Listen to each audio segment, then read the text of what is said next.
అందరికీ praise lot.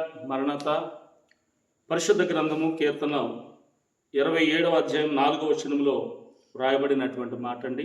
యెహోవా యొద్ద ఒక్క వరము అడిగితిని, దానిని నేను వెదుకుచున్నాను. యెహోవా ప్రసన్నతను చూచుటకును ఆయన ఆలయంలో ధ్యానించుటకును నా జీవిత కాలమంతయు నేను యెహోవా మందిరంలో నివసింపగోరుచు ఉన్నాను. ప్రియమైన దేవుని బిడ్డలారా, దావీదు గారు రాసినటువంటి ఈ మాటను బట్టి మనం ఆలోచన చేస్తే ప్రభు దగ్గర ఒక వరం అడుగుతున్నాడు. ఇంతకీ ఏం వరం అడుగుతున్నాడు? డబ్బు కావాలి, ఐశ్వర్యం కావాలి, లేకపోతే భూములు కావాలి, లేకపోతే ఇంకా ధనరాశులు కావాలి అని ఇవేమీ అడగట్లేదండి.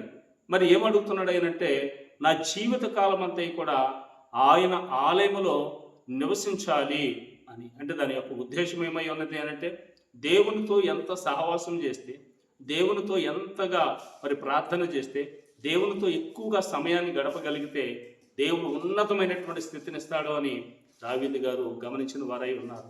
కనుక నా జీవిత కాలం అంతయు యెహోవా మందిరంలో నివాసం చేసేదను అని అంటున్నాడు. కనుక ప్రియమైన దేవుని బిడ్డలారా, సమయం ఉన్నప్పుడు అన్నిసార్లు ఎక్కువ శాతం కూడా మీరు దేవుని యొక్క సన్నిధిలో సహవాసం చేసినప్పుడు గొప్ప భాగ్యం లభిస్తుందని ధ్యానపరుడు, కీర్తనకారుడు, సన్నిధిపరుడు, ప్రార్థనాపరుడు అయినటువంటి దావీదు గారు తెలియజేస్తున్నారు.